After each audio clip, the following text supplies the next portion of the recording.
Hi everyone, 24th of June, Saturday, 21 minutes to 4 p.m. in the afternoon in Australia. Video blog 59. Today, going to cover the WebBot report or the wealth report number 4. So I've been kindly given that report again, and if you're following Cliff High and his reporting, it's worth a look. Like I said, you've always got to take this information with a grain of salt and sort of work through what you feel is just and how best to apply it to your investments or to life in general. And I think that's a basic rule for any information that we receive. You've got to be diligent, you've got to do your research, and you've got to use your critical analysis to work out and determine what's real, what's not.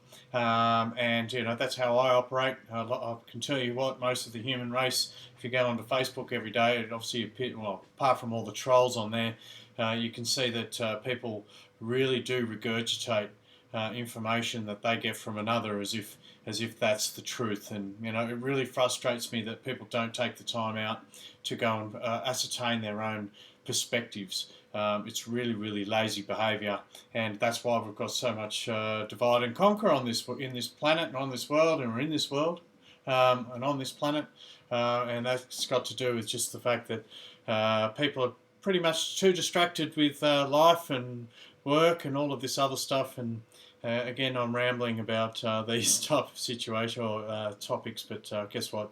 It's pretty important to realise that that's what's going on. So yesterday I was talking about Verge and the privacy coins, and ironically overnight I've seen a whole heap of volume go into XVG, into Redcoin, and another one I'm following, BitShares. Ironically, these three seem to follow each other a little bit. That's what I've noticed over the last 3 months. If they've gone a bit flat, they tend to go flat together, and then they seem to build up. Now, whether that means particular pump groups have got these coins on a bit of a roster based on time, so they flood it, they bleed it over a period of time, take probably a 50% retracement, and they chip away, get a lot of the coins, building up their stake. And I think that's what's going on. A lot of weak hands or day traders looking for small profits, whereas these boys are looking for big profits and then building up large coin depositories. So again, looking at volume is a very good way of seeing a coin that may actually influx. Now, something else I've noticed, and I've been noticing and looking at the bids that are flowing through Bittrex, is that there seems to be a lot of bots buying and selling their own coins. I know it sounds a bit weird, but it looks like there's a lot of trading going, and they're very, very similar figures. Actually, they're identical totals, very small amounts, and they flood a certain price, and you can see that they're doing it with only 1 cent. We'll call it a cent. So it's a Satoshi, but we'll just say 1 Satoshi difference. And what I think that may do is increase the volume statistics for that particular coin, which might create a bit of an illusion. And what happens there is people, obviously, who are monitoring volume, such as myself, may see that the volume is actually up. There's a lot of money going in and out. And they tend to go over to those coins and start influxing and help promoting and supporting that increase or that pump. So something I noticed, something to be mindful of. And again, trading is for experts. In my opinion, and someone who can actually trade without emotion, because otherwise you're going to make some mistakes and lose your position. So that's all I want to talk about there. A couple of my coins going up. Looks like there's a bit of an uptrend this weekend, which is nice. If you are following the markets, I made a mistake last night. I woke up at 2 a.m. in the morning, and which I don't normally do. For the last 4 days I have, and I think it might have something to do with the winter solstice or something like that. And I made the mistake of looking at my phone and jumping on Blockfolio, and I saw these three of my coins pumping, and obviously that woke me up a little bit, and then I couldn't sleep for 3 hours, so I'm a little bit wrecked today. But here I am doing what I want to be doing. So I'm going to just close my steemit.com at Sebastian Jago page. Little plug there, and I've got under here the latest WebBot report from the halfpasthuman.com, courtesy of Cliff High. So if you want to support him, go to his website, and I think you can subscribe to his reports, and there's various different reports. This one's the crypto research and analysis, so he's called it Hunting Trains. In my opinion, 3 months ago, the trains were running hot. It pretty much didn't matter what station you were at. You were going to get on a train and it was going to, increase by 5, 10 times, and we've seen some crazy profits earned in that period of time. However, there are still a lot of trains leaving the station. However, it seems to be a little bit more diligent now, and there's a little bit more bigger money going into certain areas. And we've got a lot of ICOs coming out at the moment, which is really saturating the existing coins' capital, or the caps. That's how I look at it, and I just feel like Cliff did mention in his last report there was a sloshing effect. At the moment, I think the big slosh is going towards all these ICOs, which I don't completely understand. You've got a lot of existing coins here that are 2-3 years old with really good, strong foundation and existing base and a lot of technology that's already been developed, and people are throwing their money at ICOs for a product that hasn't actually eventuated yet. I think I think in a lot of ways it's actually risky. You've got to do your research there, because I think some of these could be, no, I'm not saying they're scams, but there's a very good chance that they might not even see the end of 12 months. That's my feeling, especially when you're going to go and pump in big money into some of these ICOs. So watching that very carefully be my advice. Now I'm going to get into this Hunting Trains. I'm going to expand it, make it a bit bigger. We'll go the whole page. Big writing. Bring back my head. I don't know. That's not the best part of the page. Oh, geez, that is a bit big. It makes my eyes hurt. Let me just... I'll bring this back down a little bit. That's enough. Not perfect formatting, but that's alright. It's my OCD kicking in here. Alright. That's a bit neater. Right, Hunting Trains. Here's his little disclaimer at the beginning. I'm going to say it, okay?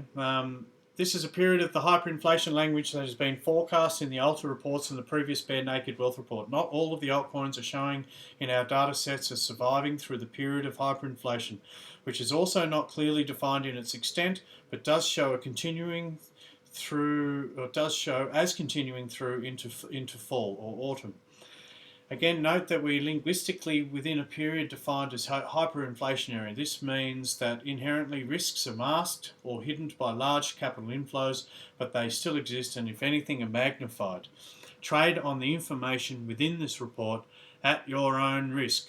Warning, danger, Bill Robertson, stop now, go back up and read that again. And it says, basically, this is a disclaimer saying this is a piece of paper with a lot of words on it. It's not necessarily predicting the future. However, it has been very, very accurate in a lot of ways so far. So even his previous and even his early reports on Bitcoin have been very accurate. So I'm going to move through this pretty efficiently. I don't want to hold you back too much. And there are 4 parts of the legend. So we've got acquire to hold, acquire this space, cautious acquisition, and flutter. And we've got punt. So there's actually 5. I'm not really into the flutters and punts. I like the acquire to holds, acquire this space, and the cautious is the ones that you've got to really go and have a good research into and get a feel for what you can perceive is going to happen in the future. Where are the trains? Most of the cryptocurrency subset of crypto space is today occupied by cloning of basic blockchain technology, either from already released sources such as Ethereum, or from private development efforts, or from public development projects. Without regard to the source, these are all within the same general business use categories.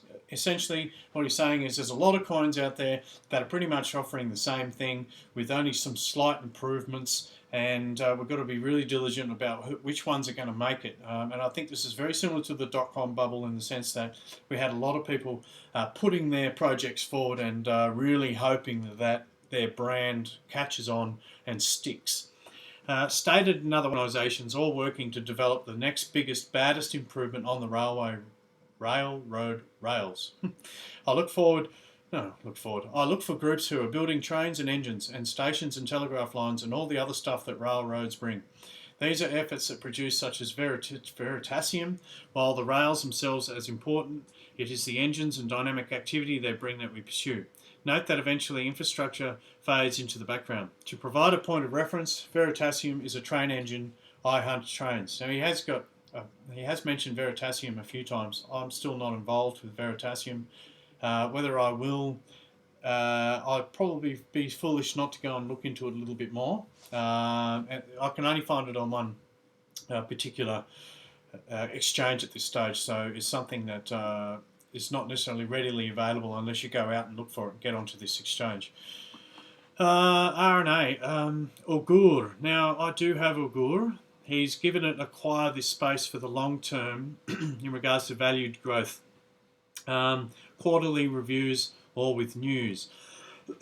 Excuse me. Now, the thing about Augur is it's in the forecast or prediction markets, and it's a growing niche that is conducted on the Ethereum blockchain, and it's necessary for infrastructure in regards to cryptocurrency. However, I see it as something, I've got some, but I don't have a lot of it, and I probably don't understand the prediction markets enough or understand what this coin is offering enough in that space in regards to its services. Otherwise, it's just a coin with a value on the markets. So that's something, the webbots come up with that, worth going and having a look into it. I have heard about Civic ICO. Civic is another entry in the identity field. This is a competition field arena with more startups aiming at it daily. Not to say that Civic will not persist, but rather that there is nothing within the Civic data that suggests it will even compete at a dominating presence.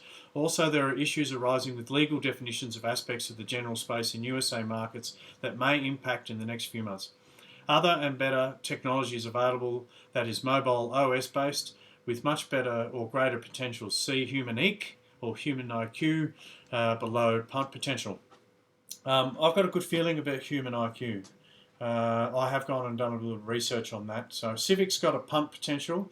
Human IQ we're going to cover, and I'll probably do that in another video because I am interested in it.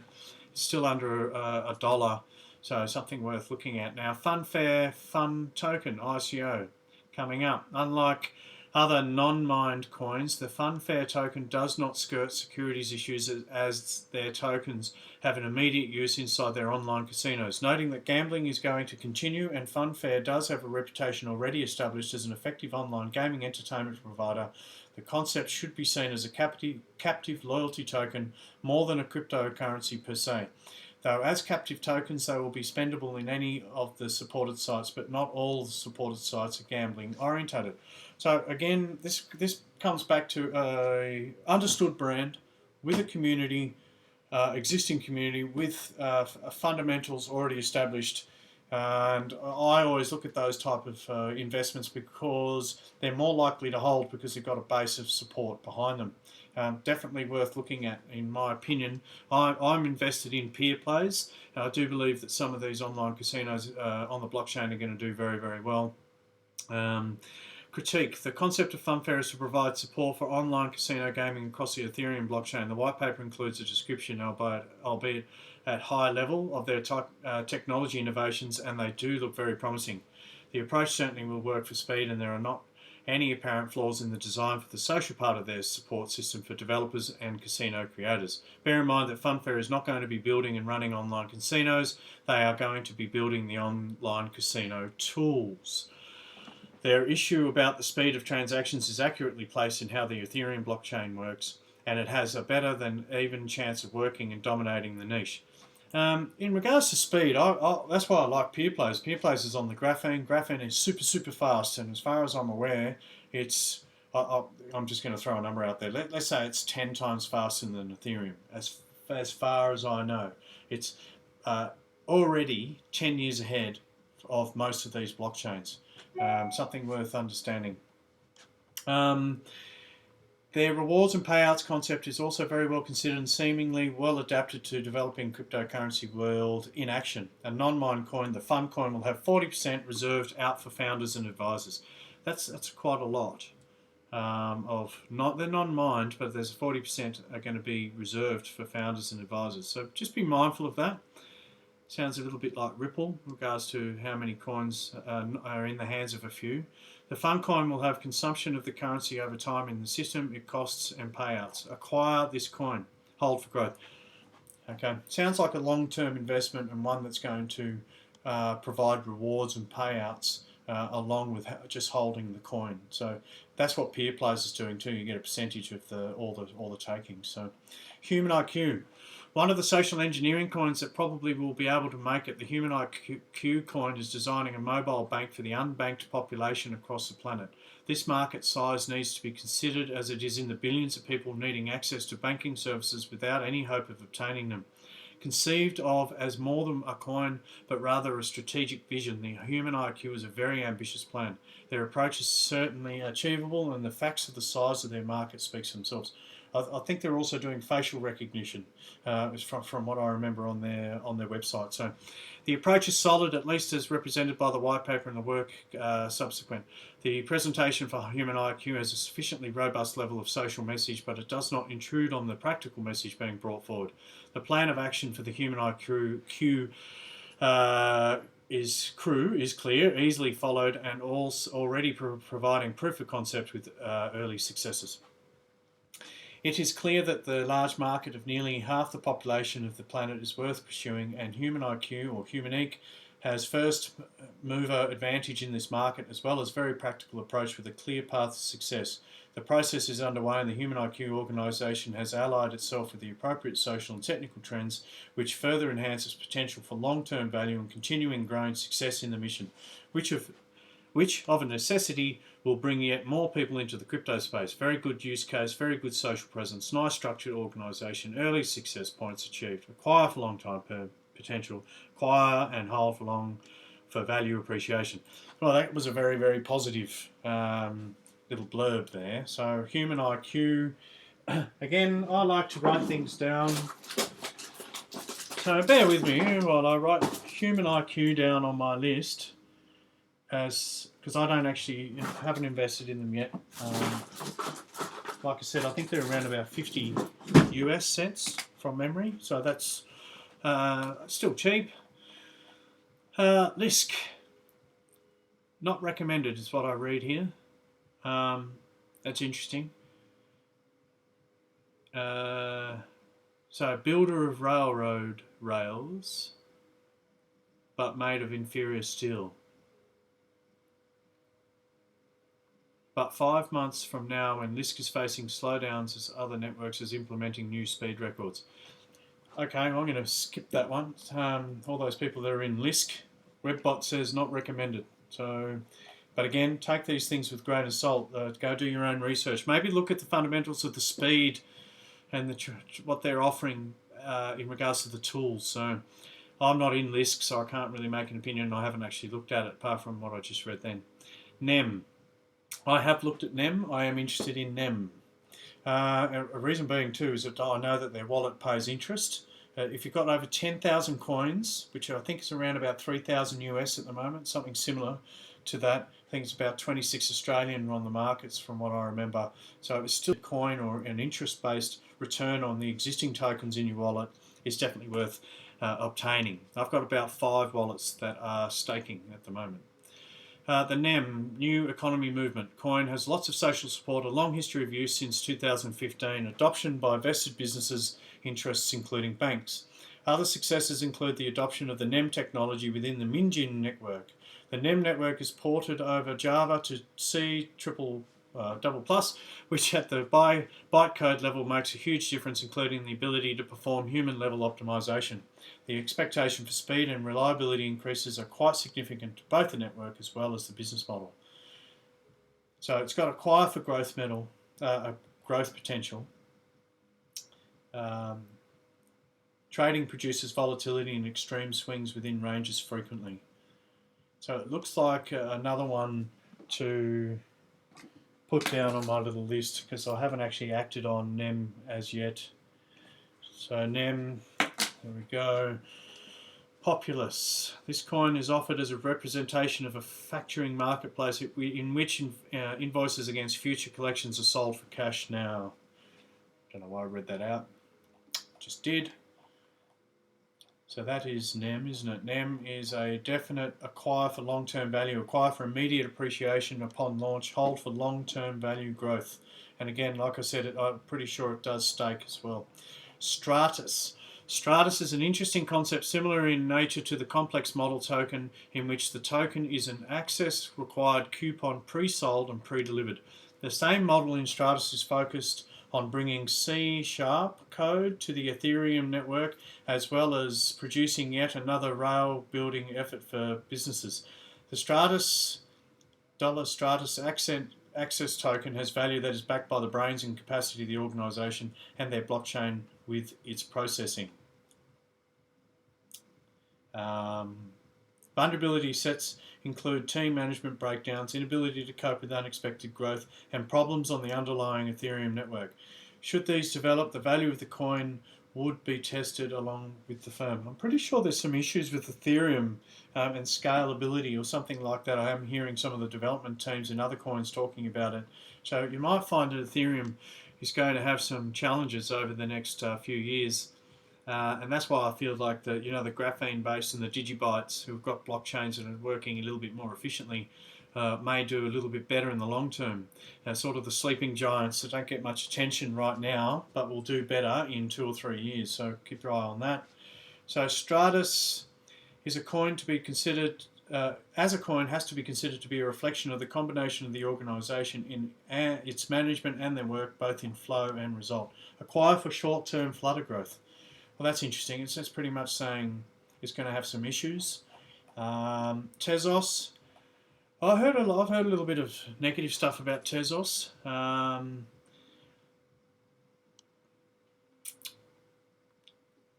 Scanning. There are slight hints of social themes within the languages for Tezos. However, given the arrogance of their other language sets, the impression is one of an elitist view at odds with the space they are trying to enter. Doesn't sound very nice. Little bit of technical stuff here. May well make coin in the ICO, but crowded space already and growing by the day. Punt potential. Not a long-term hold recommendation. Most likely outcome is dissolution due to market forces and the Ethereum long lead time ahead of Tezos and the increasingly crowded space and the mindset betrayed by the language of the core development group. So it's off the list. Reviewed coins latest. Now AntShares, anyone that was watching AntShares got pumped from 6 Australian, I'm sorry it's not US, but 6 Australian went up to about 19, dumped back down to 9. I think it's sitting in around about 10 or 11 today. So there was a lot of news about it having a conference or something like that. So people were buying on the rumour and they sold on the news. So I think some people are probably still around about 40% down if they bought at a high. So this is again another example of why you need to get in early on these coins and you need to buy on the flat. You need to buy after it's done its energy. Okay, don't buy within the energy. That's where the excitement and the fear of missing out happens. It's quite natural. You've got to remember there's always going to be a pullback. And if you understand markets, the emotion is very aggressive, and then there's a very slow taper with a little bit of a ripple, and then we sort of get this eye of the storm before it goes again. So I believe with a little bit of experience and a little bit of going and having a look at what the coins have been doing over a month, you can find the flat parts, okay, or the lows as you call them, and you've just got to be happy with that little price range in there for the long term, right? You're always thinking long term. So if you're getting a fairly good average in the dip, I think that's a pretty good decision rather than buying halfway up on a pump or at the top of a pump and then watching it come back 30% or retrace even higher than that. It's a bit disappointing when it happens. It's one of those horrible feelings you get in your gut. Ardor, yet another rail solution in search of a specific problem. Yes, good social language, but no real differentiation. So Flutter. Augur, cautious acquire. Bitcoin, a competitor in the digital cash space. Bitcoin claim to fame is zero-fee transactions as well as egalitarian mining capability. This last is an outgrowth of the early days of cryptocurrency when the technology communities became upset by commercial mining operations for the coins. Flutter potential.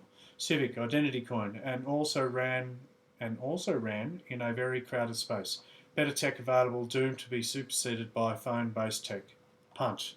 Cloak, competitor to Monero, tighter code, good dev team, focused community, privacy to nth degree. focus for technology, good delivery, required for use, and long-term growth. Several very shocking pops in dollar price coming later in 2007 and beyond. Shocking in what way? Up or down? Cloak. I haven't looked at this. I just did a little video on the privacy coins, and I'm all in on Verge. I've got a little bit of Monero, and I've got a bit of Pivx. Don't know much about Cloak, and at this stage I feel like I'm comfortable with Verge and I'm comfortable with Pivx. Pivx pays a really good mint, so I've got the wallet open and I keep getting coins very, very consistently, so that's of interest. Cloak, Dash, effective competitor to LTC in technology, also with Ethereum pricing positioning, though not technology. Acquire for use, long-term growth. I've got some, not a lot, just holding. Digibyte, one of my favourites. A rail line already in use in many commercial payment systems. Acquire for hold, slow growing space but long-term potential. The reason why it's slow growing is the development team even this week came into the groups and they talked about they're not going to hype or fluff up any particular events. They've got a Telegram that's specific to Digibyte alerts. I think it is actually called DGB alerts, and they just show little pictures. There's no emotional language. They just tell people what they're doing. I took a screenshot of all of their latest roadmap that they decided to share in one of these groups. It looks very, very solid in regards to business. And that's what I like. And I think the management team seem to be doing a very good job in just doing what they need to be doing without hyping it. So they're actually in here, they're in this for the long term, and it's about relationships, and they're building that with Citigroup. They just came back from Hong Kong. I think they did another presentation. This is the second one just a couple of days ago, and they were on a panel discussing the technology in front of about 500 people or something like that. And I've seen the pictures of those sort of events very often with Digibyte, and I like that. You know, you can see what's manifesting and building. I think that's a 2-year coin. It's only about 4 Australian cents. That's a massive sleeping giant, and I would definitely have a look at that. It's gone horizontal in the last pretty much the last 20 days. It's just going sideways at around about 1040 sats. Just under 1100 sats, and I think that's at a bottom. It might drop a little bit more, but I think from an investment point of view, even though I'm not giving you investment advice, it's definitely something worth holding. Dogecoin, favourite of many for no damn good reason at all. Very large community, decent levels of engagement, continuing efforts. From what I know, there's absolutely no development going on with Dogecoin whatsoever. It's just a tipping coin. It just was a joke, and it's got this massive capital market cap. I think it's a trading coin. That's what I think. A lot of people got their bots in there, and they're just chipping away. So I would actually stay away from Dogecoin. However, up to you. Ethereum Classic, slowly progressing, lower level sibling of ETH in terms of price and volumes. Again, I mentioned this in the last one. I think this is a sleeping giant. It's around about 25 Australian dollars, and which would be about 20 US, I think. So something worth definitely holding on to some, in my opinion. Factum, distributed storage on their own blockchain, growing presence in a space that is getting more crowded by the day, yet to be proven as dominating technology in this space. Flutter. So things like Digibyte, I know that they're doing information management, same with Seacoin. Digibyte seems to be doing a little bit more in regards to their relationship building with the corporate interests, and that's that's what's going to get the coin over the line in the end. Seacoin, I don't know enough about. I'm not invested or involved in their community, so I don't know 100% what's going on in regards to development. Factcom, never heard of it. Again, seems to be another one in that information management or distributed storage sector. Golem, I like Golem for the fact that it's going to be one of the coins that's allowing for smartphones and smart devices to connect as one across the world to create a supercomputer that's going to enable huge amounts of power and ability to establish mathematical equations and all sorts of the ability to work out problems as a collective. And there's going to be a whole heap of positives to that. No doubt a lot of negatives if you're anti-government and understanding that all seeing eye. That's probably what the golem will become. It's ironic that it's called golem. It's a little bit dark. Yeah, just be mindful I think it's going to be. It looks like it's almost inevitable that we're going to go down this line where technology is going to take over pretty much everything that we do. And if you're in the cities, you're going to be connected to the matrix. So be mindful that in the next 20 or 30 years, that's what's going to happen.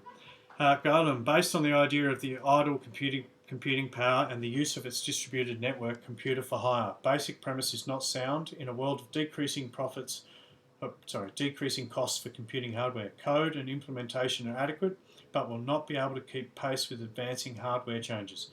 Well, that's a very interesting statement. I'd be interested to see what they talk about. Sonim. Sonim is a new ICO that's just finished, very similar to Golem, same sort of niche, and I think that they're going to be competing with each other. So Golem got a bit of a negative there. Litecoin, increasingly speedy blockchain acquired for long-term growth and use. Litecoin, I think, is just going to be a currency, as far as I can see, a payment option, and I think it's going to stand the test of time. I've got some, and I'm just sitting on it. Monero, tight code, specific use case, privacy focused, acquire for long term and use. Again, it's established 70 Australian dollars. I've got some. It's private, but it's not very interesting. I don't think that a lot of these currency-based coins are that interesting. There's no tech behind them, no products, no services. NEM, acquire for growth potential, longer-term value, near-term pops. Okay, I do believe that as well. It's sitting at around about, I said, $20, 20 cents US. So that's definitely still pretty cheap in regards to those type of currency-based coins, and it does pay a dividend. NXT, another ambitious rail builder. The claim to difference is that they provide bits and pieces of engines for your use to build your own locomotive. Will face some adoption issues in general use. So that's a flutter, pass. MadeSafe, yet another rail builder, but with very grand ambitions to craft a complete and safe replica of the internet. Product differentiation is based on P2P storage. The coin is merely a token for fundraising for larger vision of replacing the internet.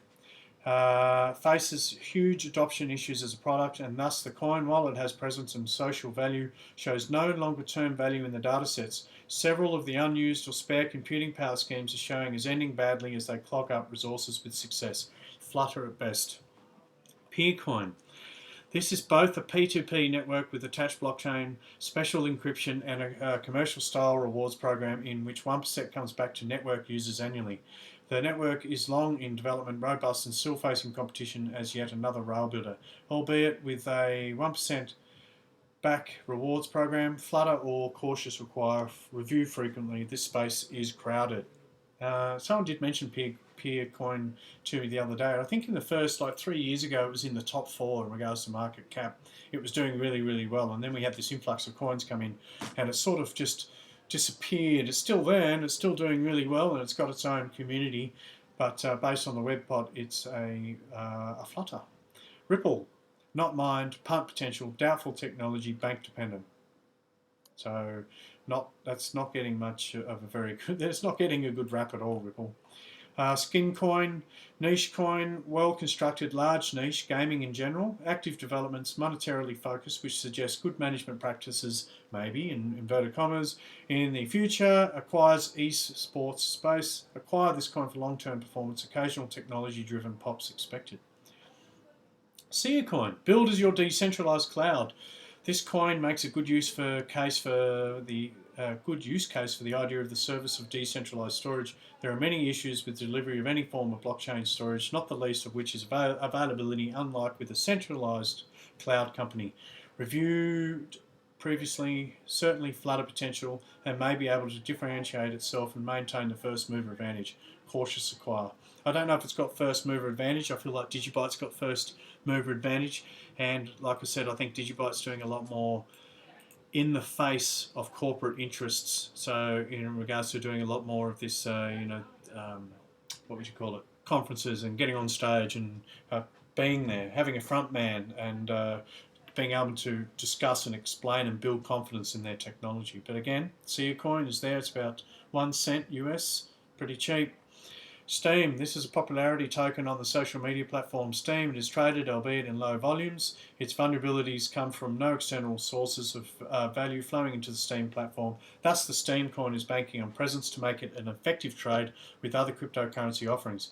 Its largest vulnerability comes from the non-earned method of acquiring the token. It requires that one be popular on the Steam network in order to get upvoted, such that more Steam is sent your way based on the internal popularity algorithm. So, some persistence showing up in the data about the platform, but not the coin. Punt potential. I'm going to go over the top of WebBot here. I'm heavily invested in Steam. I blog every day, and the community is getting stronger. There's influx of people signing up all the time. There's no doubt what you do now and build up your following base in a very saturated market, it's going to happen in regards to blogs. So if you've got good quality content, and you're interacting with other people on comments, and you can just sit there and curate other people's blogs, comment, upvote them, and you can make very good return that way. You will make more money from good quality blogging, no doubt.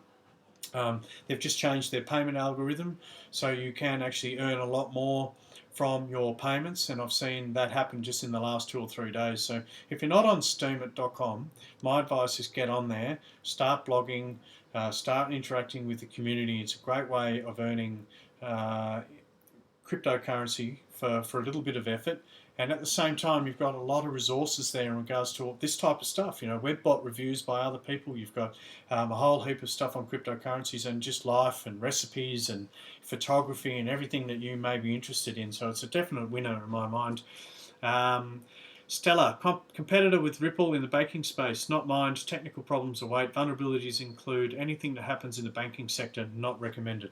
I agree. I think you might find in the next 20 years the banks are going to have to completely change their model, especially what we're seeing now. I believe that all cryptocurrencies are going to go onto the blockchain. Well, they're already on the blockchain, but they're essentially going to become a corporatized monetary system. So no longer are we going to be having, and I'm just not necessarily going to wipe out the national currencies. The national currencies are going to have to go onto the blockchain to keep up, I believe, and there's going to have to be a transition. But it wouldn't surprise me if we see some of the major corporations come up with their own coins based on the existing communities that they've got. And you may even see the stock market do the same thing. We might see mining companies coming out with their own tokens and putting their their stocks onto blockchain and providing a different level of service, because I think it's going to come down to communities in the future. That's what's going to happen. If you're not connected to your community, you don't have a connection with your investors, I think you'll find that your stocks will go very flat, and that's why cryptocurrencies are going through the roof, and that's because there's support in the communities for particular brands. Stratus, consulting company, short-term flutter potential. Tezos, yet another rail builder using French-based steel with claimed math proof that has no real demand. Backed by big money and arrogant language. Yeah, sure, this will work out real well. Punt. Okay. Waves, yet another rail builder, a direct competitor to Ethereum and all its other competition. No easily identified point of differentiation from the competition. A punt. Zcash, a Dash coin challenger, good approach, nice development. So far, committed team, acquire for hold, use, and growth. I don't have any Zcash. It's obviously, I think about 400 US on the markets. So pretty big. Conclusion, what am I looking at? To learn to see is not difficult. To learn to observe is usually quite difficult. Observation means you know what it is that you are seeing. So it is smart seeing in that it brings a developed cliff. In the cryptocurrency space, it helps to read code. However, value can be determined in other ways in this arena. This is where observation comes into the picture. We need to first be able to categorize what we're observing. Read the web pages of the cryptocurrency in question. Are they building rails for the railroad like Ethereum, or are they building software engines to run on these software rails? The idea being from this level of observation that the planet only needs just so many rail builders. We need more engine builders, we need more train stations, we need dining cars, entertainment, and bookings cars. We need package forwarding, we need and temporary security storage. We need to build a city. So what he's basically saying there is Ethereum, we've got the base foundations blockchains, and then things are going to start building off of that. And I think if you, from off the top of my head, we've got Bitcoin, Ethereum, Digibyte, and what I can see is the graphene. And I think we're talking about EOS. You've got Steam, BitShares, and peer players, and they're all branching off, and I think they're going to be bridged together. And that's why I think EOS, which is not getting a mention here, I mean it's hasn't even discussed its ICO, which is not an ICO. They've got a very unique way of approaching token distribution. And if you are interested in learning more, go and look up EOS. It's built by the Larimer boys, very intelligent humans, and you'll find that I think EOS is going to give Ethereum a massive run for its money, and I'm surprised it's not coming up in these reports as such. So just to finish off, so in the future, put your observation to work on the language of the cryptocurrency that interests you at this time. Understand that this will go on for years, if not decades. Use your observation to decide what I'm looking at. Does this language reflect rail builders or a locomotive factory like Veritasium? At this point in cryptocurrency history, there are very few factories. So once we get all the rail builders clustered together, the remaining non-rail builders can be observed for the gems in the crowd. Teach yourself to observe. Good advice. The key there is to go and do your research, and anything that's going to provide tools for project teams to be able to create dApps seamlessly and connect that to these particular blockchains are going to do really, really well. That's what I can see happening, because anything that's actually bridging these particular cryptocurrencies and blockchains together is going to definitely be there for the long term, because it's essential. It's a foundation, and allows seamless transactions, and allows seamless integration and adoption, mass adoption at some stage in the future. So that's the report. There's some interesting stuff in there. No doubt, like I said, take it with a grain of salt. I'll be very interested to hear what you've got to say in the comments. Check out my report on steemit.com. I do tend to do a little bit of a written version of what I'm thinking there as well. I sort of keep it pretty short. I mean, here I am doing a video. So again, I'm going to leave it at that. Hope that was of use for you guys, and I will be doing a whole heap more videos. I've written down some things, and if you've got some things you'd like me to look into, then feel free to leave that in the comments. So thanks for watching, guys.